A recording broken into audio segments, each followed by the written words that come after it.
Commander Replay. It's 5-color Cheatyface time. Can Jodah Archmage Eternal avoid paying full price for late pizza against Phenax, Daxos, and Anowan? Find out next on Commander Replay. Welcome back, everyone. Dominaria week continues. Jodah Archmage Eternal. 5-color Cheatyface. Take a look at our opening hand. Looks decent. We got a bunch of lands. We got parts of our combo. I can dig it. Let's keep. So our turn one, we draw into a tropical island. We'll start with the breeding pool. Tapped and pass the turn. So as I mentioned, we're playing Jodah Archmage Eternal. Is 1 blue, red, white for a 4/3 with flying. You may pay Wooburg rather than pay the mana cost for spells that you cast. Really powerful effect, essentially the same effect as Fist of Suns, except stapled onto a creature. Allows you to cheat really big things into play by only paying 1 of each mana type for it. So we're using some really big sorceries, and we have a lot of them. You wouldn't normally be able to jam this many into a deck, but obviously Jodah allows you to do some kind of crazy things, so that's what we're going to be doing today. So the Daxos opponent lays down a Dominaria, gets to Scry. Not a land that many people know about. Most people use the temples, but Dominaria also gives you a Scry, is pretty sweet, and is definitely worth checking out for your white decks, especially mono white.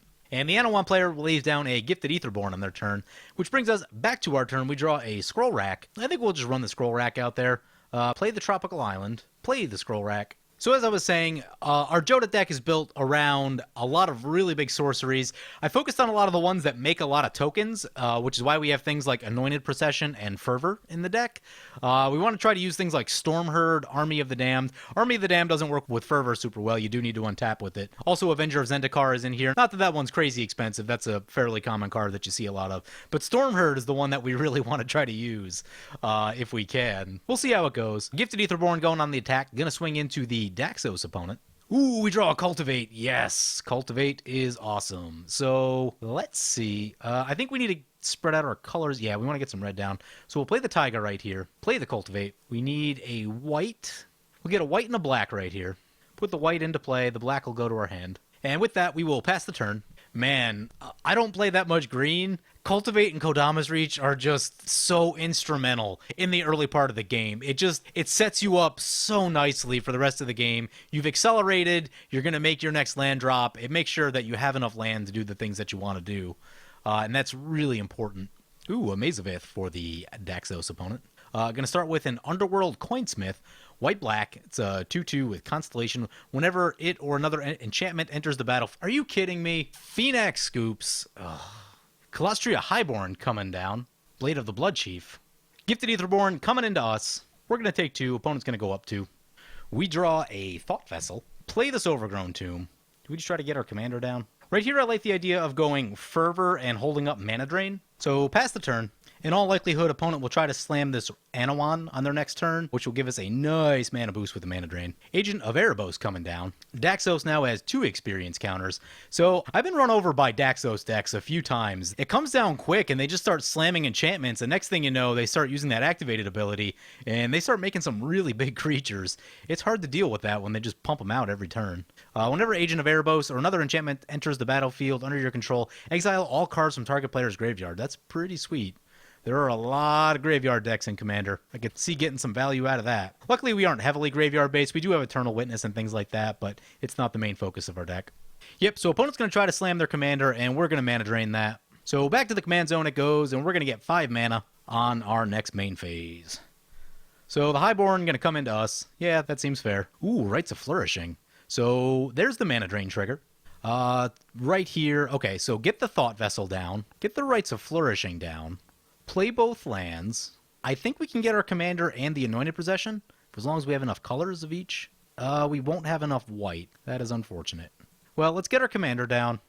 Have a little bit floating. We'll Scroll Rack for 1 just to see what happens. It's a Propaganda. We can cast the Propaganda, so let's lay it on down. Cast the Propaganda. We can actually do some attacking. Gifted Aetherborn, let's see. As much as we can attack. Our commander actually stops all of the 2/2s from coming in at us, so I think we'll just stay back on defense. Opponent's going to get a Rites of Flourishing trigger. Opponent's going to play Erebos, God of the Dead, so life gain is off the table, and that is also one really big enchantment. Opponent's going to target us with some of the life drain and the graveyard exile, so our mana drain gets exiled. Rites of Flourishing trigger for the Anowan opponent. Opponent lays down an Urborg, so that should fix our black mana problems. And gonna bring back their Anowan. We are going to need a token maker. We don't want to have to sacrifice our Jodah. So back to our turn, Right's a Flourishing trigger. There's a Decree of Pain. That's a card. That is a card. That should draw us 4 cards. I think I like that. Gonna swing into the vampire opponent just because they don't have a Maze of Ith and they are tapped out. So they go down to 35 for commander. We're gonna use Jodah's ability to cast the Decree of Pain for much less than it would normally cost. Blue, black. We still only have 1 white mana. So Decree of Pain. And we draw a bunch of cards. Sweet. Oh, there's a mana crypt in there. Ooh. The cards we drew just put us into a really good position. Alright, so play the Arid Mesa. Play the Mana Crypt, play the Oracle of Moldiah, so we can play 3 lands a turn now. We're showing a Merciless Eviction on top of our deck. We don't really need that at the moment. Crack the Arid Mesa, get something with some white in it. Plateau seems good. We have an Enlightened Tutor on top of our deck. 2 mana left. We can use that to lay down this... Ooh. Yeah, we'll use it to lay down the Signet. Probably should have tried to get the Miri's Guile in play, but oops. So that Decree of Pain worked out nicely. Got some good card advantage going now. Daxos coming back into play. Opponent gets a Rights trigger, goes up to 9 cards, plays a land. Gonna play a Drana, Liberator of Malakir. Sounds good. Gonna play a Bloodline Keeper. Good card. Gonna equip the Blade of the Blood Chief. And back to our turn, we get a Mana Crypt flip. We'll go tails. 1 the flip. We draw, we draw into the Enlightened Tutor, and there's a Worldly Tutor on top. I was going to use the Enlightened Tutor, but I think we allow the Worldly Tutor to happen. Nice, there's a land. So we'll play the land off the top. We'll pay the life. Another land off the top. We'll play that land off. And there's our Storm Herd. Oh, how do we draw that? We just need a way to... Scroll Rack. Scroll Rack will draw that for us. All right, how do we do this? We just got to not mess this up. So it would take us 11 to recast our commander and use its ability to cheat in Stormherd, which is actually more expensive than Stormherd itself. So we won't do that. We need to draw. So we'll use our colorless mana, use the scroll rack.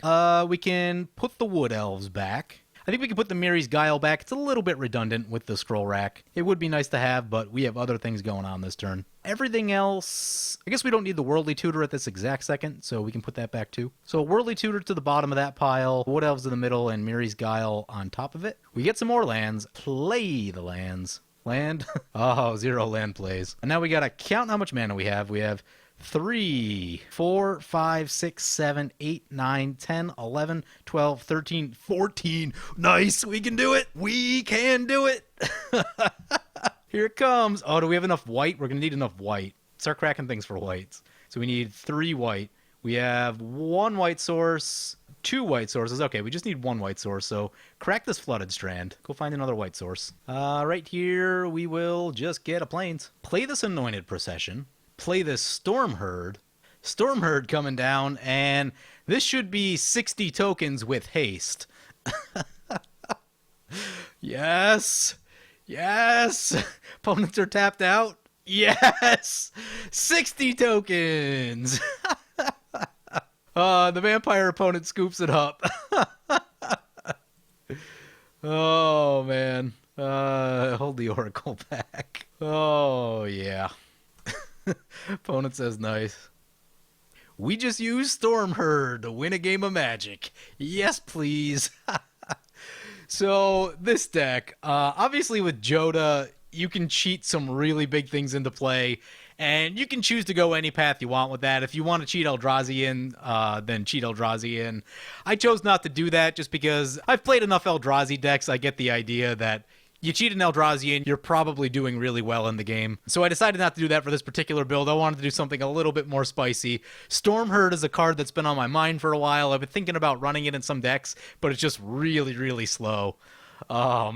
So this seemed like a good deck to do it in since we can cheat it out faster. So after playing about 5 games with Jodah, I realized that it's another one of those commanders where if your commander isn't in play, your deck is really gonna struggle. Makes me think of something like Kaalia or Neheb the Eternal, where you really need the commander in play to be doing what you want to do, otherwise your deck is built really awkwardly, and there will be times where you may not even get to play Magic if your commander dies before you get to use it. So that is a concern. Another thing that I realized is that you probably want to run Fist of Suns in the deck also as a source of redundancy because of how awkward things can get if Jodah gets blown up. Another thing too is that once Jodah dies one time, recasting it for 6 is not the easiest thing to do. I'm not saying you can't do it, but if you have anything else going on in your hand, that's probably not the play you want to make. So Jodah does get into a bit of awkward territory there. If you kill it one time, it sort of puts the opponent in a hard spot, and especially if you're in a faster meta, tapping out 6 mana for a creature that doesn't really do much is kind of a tough sell. So that's something you'll also need to be careful of. In terms of this particular game, we got the magical Christmas land of card draws. So we had that Fervor nice and early, which is part of our combo. We hit that Rites of Flourishing nice and early, got a lot of lands down, drew some extra cards. The Decree of Pain, we got to draw some extra cards off that, and that powered us into more ramp, and then in that scroll rack that very quickly found us the Storm Herd. So that was pretty huge. I can't imagine a better set of draws for this deck than what we got in this game. So we got really lucky with how we drew for this one. I have played 1 or 2 games with this deck where the deck just did nothing because Jodah got blown up, like I said, and the deck is super awkward if that happens. Anyway, it's a cool commander with a lot of potential, but it is very fragile. So it does make me think of things like Kalia and Neheb. There's a number of others that are the same way, where if the commander's not in play, the deck is really gonna struggle. So I think Jodah is another one of these. And again, as I mentioned, you can choose to build Jodah any way you want. If you want to cheat Eldrazi, if you want to cheat other big dumb creatures into play, that's cool too. I decided for this one to go with the janky sorcery route. It actually ended up working out, but I can't imagine that we win more than like 5 out of 10 games with this current build of Jodah. Anyway, hope you guys enjoyed this video. As always, feel free to comment, like, or subscribe. Thank you for watching.